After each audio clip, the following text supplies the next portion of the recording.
ଜୟ ଜଗନ୍ନାଥ ପିଲାମାନେ। ଆଜି ଆମେ ଆମର ଏଇ ପିରିୟଡ଼ ଭିତରେ ସଂସ୍କୃତ ଶିକ୍ଷାୟତନର ଏଇ ପ୍ରକୋଷ୍ଠ ମଧ୍ୟରେ ପଢ଼ିବା ଆମେ ଧାତୁ ରୂପ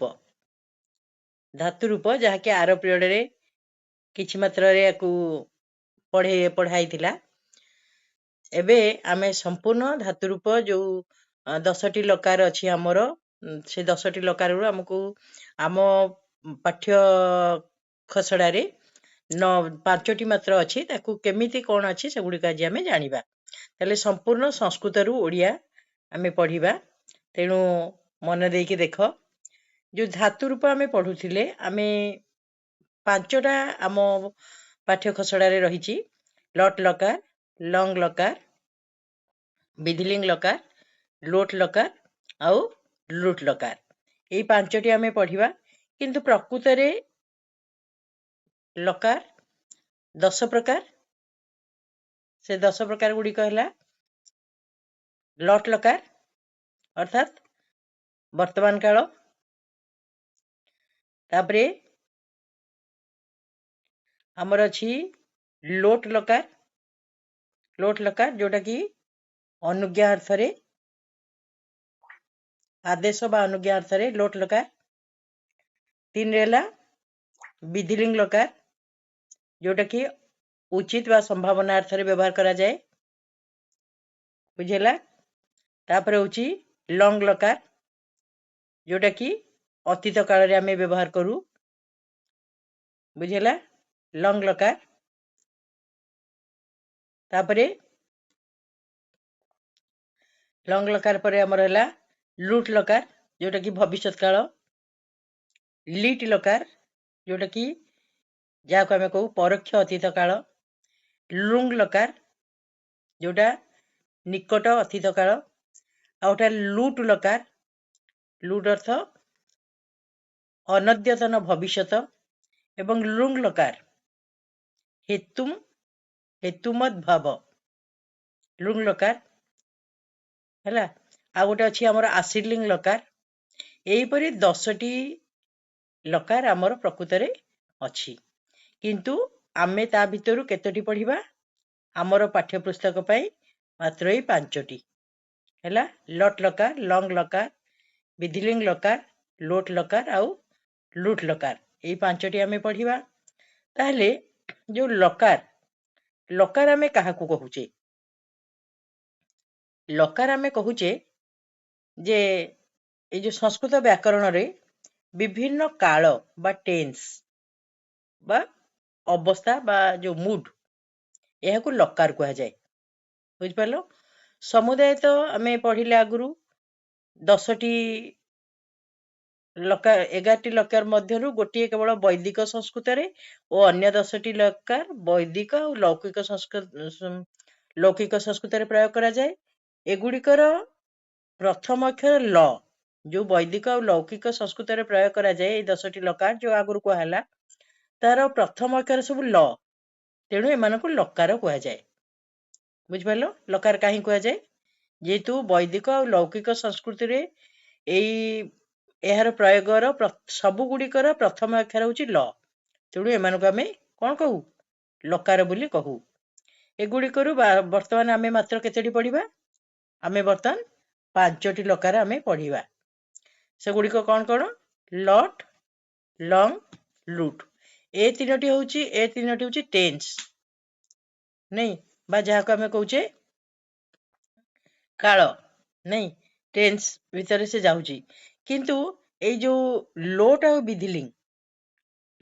ବିଧିଲିଙ୍ଗ ଲକାର, ଏ ଦିଟା ଯାକକୁ ଆମେ କହୁଛୁ, ଏଇ ଦୁଇଟିକୁ ଅର୍ଥ ଲକାର ବା ମୁଡ୍ସ ବୋଲି କୁହାଯାଏ, ବୁଝିପାରିଲ। ଏଗୁଡ଼ିକ ହଉଛି କ'ଣ? ଏଇ 3ଟି ଯୋଉ ହେଲା, ଏକୁ କହୁଛନ୍ତି କାଳ ଲକାର ହେଲା। ଆଉ ଏଇ ଦିଟାକୁ କୁହାଯାଉଛି ଅର୍ଥ ଲକାର। ଏହି ଲକାର ଗୁଡ଼ିକୁ ଆମେ ନିମ୍ନୋକ୍ତ ଚିହ୍ନ ସାହାଯ୍ୟରେ ଆମେ ଜାଣିବା, ବୁଝିପାରିଲ। 3ଟି ହେଲା ଆମର କାଳ ଲକାର, 2ଟି ହେଲା ଅର୍ଥ ଲକାର, ନାଇଁ, ଯୋଉ ବିଧିଲିଙ୍ଗ ଆଉ ଲୋଟ। ଆମେ ଆକୁ କେମିତି ଚିହ୍ନୁଛେ? ଉପର 3ଟି ଆମର କ'ଣ? କାଳ ଲକାର। ତାହେଲେ ଲଟ୍ ଲକାରର ଅର୍ଥ କ'ଣ? ନା ବର୍ତ୍ତମାନ କାଳ। ତାକୁ ଆମେ କେମିତି ଚିହ୍ନିବା? ଛ, ଛା, ଛି, ଛୁ, ଛୁଁ, ଛନ୍ତି ଏଇ ସବୁ ଓଡ଼ିଆ ଚିହ୍ନ ଥିଲେ ଆମେ ତାକୁ ଚିହ୍ନିବା। ଏଇଟା ହଉଛି ଲଟ୍ ଲକାର। ଲଙ୍ଗ ଲକାରକୁ ଆମେ କଣ କହୁ? ଅତୀତ କାଳ। ଯାହାର ଚିହ୍ନ ଓଡ଼ିଆରେ ଆମେ ଚିହ୍ନିବା ତାକୁ କେମିତି? ଲ, ଲା, ଲି, ଲୁ, ଲେ ଏମିତି ସବୁ ଥିବ। ସେ ଗଲା, ମୁଁ ଖାଇଲି, ତୁମେ ଆସିଲ, ଏଇ ପ୍ରକାର ଥିବ ନାଇଁ। ଆଉ ରୁଟ୍ ଲକାର ଆ ମାନେ କଣ? ଭବିଷ୍ୟତ କାଳ। ଭବିଷ୍ୟତ କାଳକୁ ଆମେ କେମିତି ଚିହ୍ନି ପାରିବା? ନା ବ, ବା, ବି, ବୁ, ବେ, ତୁମେ ଆସିବ, ମୁଁ ଯିବି, ସେ କହିବ ଇତ୍ୟାଦି କଣ? ଭବିଷ୍ୟତ କାଳ। ତାହେଲେ ଏଇ ତିନୋଟି ଯାକ କାଳ ଅର୍ଥରେ ବ୍ୟବହାର କରାଯାଏ। କୋଉଟା? ଲଟ୍, ଲଙ୍ଗ ଆଉ ଲୁଟ୍। କିନ୍ତୁ ଲୋଟ୍ ଆଉ ବିଧିଲିଙ୍ଗ ଏ ଦୁଇଟିକୁ ଆମେ ଅର୍ଥ ଅନୁସାରେ ବ୍ୟବହାର କରୁ। ତେଣୁ ୟାକୁ ଅର୍ଥ ଲକାର ବୋଲି କୁହାଯାଏ। ଲକାର ସମସ୍ତଙ୍କ ନାଁ ଲେଖା ହୋଇଛି, ଲୋଟ୍ ଲକାର, ବିଧିଲିଙ୍ଗ ଲକାର, କିନ୍ତୁ ଏଇ ଦୁଇଟି ହଉଛି ଅର୍ଥ ଲକାର। ତାହେଲେ ଲୋଟ୍ ଲକାର କୋଉଠି ବ୍ୟବହାର କରାଯାଏ? ନା ଆଦେଶ ବା ଅନୁଜ୍ଞା ଅର୍ଥରେ। ଏହାକୁ ଆମେ କେମିତି ଚିହ୍ନିବା? କଣ ଥିଲେ? ନା ଅ, ଉ, ତୁ ଏମିତି ଥିଲେ। ଯାଆନ୍ତୁ, କରନ୍ତୁ ଏଇଭଳିଆ ସବୁ ଥିଲେ ଆମେ ଚିହ୍ନିବା ଲୋଟ୍। ଆଦେଶ ବା ଅନୁଜ୍ଞା ଅର୍ଥରେ। ଯାଅ ହେଲା ଏଇପରି। କିନ୍ତୁ ବିଧିଲିଙ୍ଗ ହଉଛି ଉଚିତ ବା ସମ୍ଭାବନା ଅର୍ଥରେ। ପାରେ, ପାରୁ, ପାରନ୍ତି ଇତ୍ୟାଦି। ମୁଁ ଯାଇପାରେ, ସେମାନେ ଆସିପାରନ୍ତି, ତୁମେ କରିପାର ଇତ୍ୟାଦି ହେଲେ କଣ ହବ? ବିଧିଲିଙ୍ଗ ଲକାର। ତାହେଲେ ଜାଣିଲ ଏବେ ଆମେ ଯୋଉ 10ଟି ଲକାରରୁ ଆମେ ପଢୁଛେ କେତେଟା? 5ଟା ପଢୁଛେ। ତା ଭିତରୁ 3ଟି ହଉଛି କାଳ ଲକାର ଆଉ 2ଟି ହଉଛି ଅର୍ଥ ଲକାର। ପ୍ରଥମ 3ଟା ବର୍ତ୍ତମାନ କାଳ, ଅତୀତ କାଳ ଆଉ ଭବିଷ୍ୟତ କାଳ। ଲଟ୍ ଲକାର, ଲଙ୍ଗ ଲକାର, ଲୁଟ୍ ଲକାର। ଆଦେଶ ଆଉ ଉଚିତ ଅର୍ଥରେ ହେଉଛି ଅର୍ଥ ଲକାର। ବୁଝିପାରିଲ? ଏବେ ଆମେ ଲକାର ସାରିଲେ। ତାହେଲେ ଆମେ ଗୋଟେ ପଟ୍ ଧାତୁ ଯୋଉଟା କି ପରସ୍ମୈପଦୀ ଧାତୁ, ତାର ଆମେ ବ୍ୟବହାର କେମିତି କରୁଛେ? ତାହେଲେ ପଟ୍ ଧାତୁ ଆମେ ଜାଣିଛେ, ପଟ୍ ଧାତୁର ଲଟ୍ ଲକାର ମାନେ ବର୍ତ୍ତମାନ କାଳ, ଯୋଉଟାକି ଆମେ ପଢିଲେ ଛ, ଛା, ଛିରେ ବ୍ୟବହାର କରାଯିବ। ତାହେଲେ ପ୍ରଥମେ ଆମେ ଧାତୁର ରୂପ କଲାବେଳେ ଆଗରୁ ବି କୁହାହେଇଛି, ଏଇଟା ଗୋଟେ ପରସ୍ମୈପଦୀ ଧାତୁ। ପିଲାମାନେ, ପରସ୍ମୈପଦୀ ଧାତୁ କାହାକୁ କୁହାଯାଏ? ନା ଯିଏ ଅନ୍ୟ ପାଇଁ ଉଦ୍ଦିଷ୍ଟ, ତାକୁ କୁହାଯିବ ପରସ୍ମୈପଦୀ ଧାତୁ ନାଇଁ। ଆଉ ଆତ୍ମନିପଦୀ କାହାକୁ କୁହାଯିବ? ଯିଏ କର୍ତ୍ତା କଣ କ୍ରିୟାର ଫଳ କର୍ତ୍ତା ନିଜେ ଭୋଗ କଲେ ସେ ସ୍ଥାନରେ ଧାତୁକୁ ଆତ୍ମନିପଦୀ କୁହାଯିବ। ହେଲେ ଏଇଟା ଗୋଟେ ପରସ୍ମୈପଦୀ ଧାତୁ। ତାର ରୂପ କେମିତି ହବ? ନା ପ୍ରଥମ ପୁରୁଷରେ, ଆମର ପୁରୁଷ 3 ପ୍ରକାର, ପ୍ରଥମ ପୁରୁଷ, ମଧ୍ୟମ ପୁରୁଷ ଆଉ ଗୋଟେ ଉତ୍ତମ ପୁରୁଷ ନାଇଁ। ଆଉ ବଚନ ହେଲା 3 ପ୍ରକାର, ଏକ ବଚନ, ଦୁଇ ବଚନ, ବହୁ ବଚନ। ତାହେଲେ ଆମେ ପ୍ରଥମ ପୁରୁଷର ଚିହ୍ନ ଆମେ କରିଥିଲେ କଣ? ସହ, ଆମେ ଆଗରୁ କରିଛେ ସହ, ତଉ ଆଉ ତେ। ସହ, ତଉ, ତେ ପ୍ରଥମ ପୁରୁଷ ଚିହ୍ନ ଆମେ କରିଛେ। ବା ବାଳକହ, ବାଳକଉ, କଣ? ବାଳକାହା ଇତ୍ୟାଦି। ମଧ୍ୟମ ପୁରୁଷ ଚିହ୍ନ ତ୍ୱମ୍, ଯୁବାମ୍, ଯୁୟମ୍ ନାଇଁ। ଉତ୍ତମ ପୁରୁଷ ଚିହ୍ନ ଅହମ୍, ଆବାମ୍, ବୟମ୍। ଏଇପରି ଆମେ କରୁଛେ। ତାହେଲେ ପ୍ରଥମ ପୁରୁଷରେ କେମିତି ବ୍ୟବହାର କରାଯିବ? ବାଳକଃ ପଠତି ମାନେ ବାଳକଟି ପଢୁଛି। ଦୁଇ ବଚନରେ ବାଳକଉ ପଠତଃ ଅର୍ଥାତ୍ 2 ଜଣ ବାଳକ ପଢୁଛନ୍ତି। ବହୁ ବଚନରେ ବାଳକାହା ପଠନ୍ତି, ବାଳକମାନେ ପଢୁଛନ୍ତି। ମଧ୍ୟମ ପୁରୁଷରେ କେମିତି କରିବା ଆମେ? ତୁମ୍ ପଠସି, ତୁମେ ପଢୁଛ। ଯୁବାମ୍ ପଠଥଃ, ତୁମେ ଦୁହେଁ ପଢୁଛ। ଯୁୟମ୍ ପଠଥ, ତୁମେ ମାନେ ପଢୁଛ। ଉତ୍ତମ ପୁରୁଷରେ ଅହମ୍ ପଠାମି, ମୁଁ ପଢୁଛି।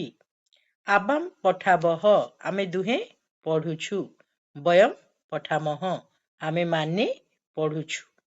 ବୁଝିପାରିଲ? ପରସ୍ମୈପଦୀ ଧାତୁ ଲଟ୍ ଲକାରରେ ଆମେ ଯେମିତି ବ୍ୟବହାର କଲେ, ଏକ ବଚନ, ଦୁଇ ବଚନ, ବହୁ ବଚନ ଆଉ ପୁରୁଷକୁ ନେଇ, ସେଇପରି ଆମେ ଅଲଗା ଲକାର ଗୁଡିକୁ ଆମେ ଯୋଉ ଲଙ୍ଗ, ଲୋଟ୍, ବିଧିଲିଙ୍ଗ ଆକୁ ସବୁ ଆମେ ପ୍ରୟୋଗ କରିପାରିବା। ଏବେ ଦେଖିବା ଆମେ ବହୁତ ଗୁଡିଏ ଧାତୁ ଅଛି ଯୋଉଗୁଡିକ କି ପଟ୍ ଧାତୁ ପରି ତାର ରୂପ ହବ। ଯେମିତି ଆମେ କହିଲେ ପଠତି, ପଠତଃ, ପଠନ୍ତି, ପଠସି ପଠଥଃ ପଠଥ ପଠାମି ପଠାବହ ପଠାମହ। ସେହିପରି ନିନ୍ଦ ଧାତୁ, ନିନ୍ଦ ମାନେ ନିନ୍ଦା କରିବା, ତାର ସେମିତି ହବ ଲଟ୍ ଲକାର ନିନ୍ଦତି ନିନ୍ଦତଃ ନିନ୍ଦନ୍ତି ନିନ୍ଦସି ନିନ୍ଦଥଃ ନିନ୍ଦଥ ନିନ୍ଦାମି ନିନ୍ଦାବହ ନିନ୍ଦାମହ। ବଦ ଧାତୁ ମାନେ କହିବା, କୁଜ ଧାତୁ ଅର୍ଥାତ୍ କୂଜନ କରିବା, କୋକିଳଃ କୂଜତି ତାହେଲେ କୂଜନ କରିବା, ଏସବୁ ପଦ ଧାତୁ ପରି ରୂପ ହବ। କ୍ରନ୍ଦ ମାନେ କାନ୍ଦିବା, କ୍ରୀଡ ଅର୍ଥାତ୍ ଖେଳିବା, ଖାଦ ଖାଇବା, ଗର୍ଜ ଗର୍ଜନ କରିବା, ଗର୍ଜତି ଗର୍ଜତଃ ଗର୍ଜନ୍ତି, ଚର୍ବ ଚୋବାଇବା ହେଲା, ଜ୍ୱଳ ଜଳିବା, ନନ୍ଦ ଖୁସି ହେବା ହେଲା, ନନ୍ଦତି ନନ୍ଦତଃ ନନ୍ଦନ୍ତି। ସେମିତି ବ୍ରଜ, ବ୍ରଜ ମାନେ ଯିବା, ବା ଗମ ମାନେ ବି ଯିବା, ତମେ ଜାଣିଛ ଆଗରୁ ଗଛତି। ଚର, ଚର କହିଲେ ବୁଲିବା, ଚରତି ଚରତଃ ଧେନୁଃ ଚରତି। ପଥ, ପଥ ମାନେ ପଡ଼ିବା, ଫଳ ଫଳିବା, ଭ୍ରମ ଭ୍ରମତି ବୁଲିବା, ଫୁଲ ବିକଶିତ ହେବା। ବୁଝିପାରିଲ, ଏଗୁଡିକ ହଉଛି ପଦ ଧାତୁ ପରି ବା କଣ ରୂପ ଏଗୁଡିକର ହବ। ଆହୁରି ଅନେକ ଧାତୁ ଅଛି, ତୁମେ ମାନେ ଏଗୁଡିକୁ ଅଭ୍ୟାସ କରି ନବ। ଏବେ ଆମେ ସେଇପରି ଆତ୍ମନିପଦୀ ଧାତୁ, ଯୋଉଟା କି ସେବ୍ ଧାତୁ। ଆତ୍ମନିପଦୀ ତମକୁ କଣ କୁହାଯାଇଛି? ଯେଉଁଠାରେ କ୍ରିୟାର ଫଳ କର୍ତ୍ତା ନିଜେ ଭୋଗ କରେ ତାହାକୁ ଆତ୍ମନିପଦୀ ଧାତୁ ଆମେ କହିବା। ଯେମିତି ସେବ୍ ଧାତୁ, ସେବ୍ ମାନେ ସେବା କରିବା, ସେବତେ ସେବେତେ ସେବନ୍ତେ, ସେବସେ ସେବଥେ ସେବଧ୍ୱେ, ସେବେ ସେବାବହେ ସେବାମହେ ଲଟ୍ ଲକାରରେ। ସେଇପରି ତା ରୂପ ଟିକେ ଅଲଗା ହଉଛି ହେଲା।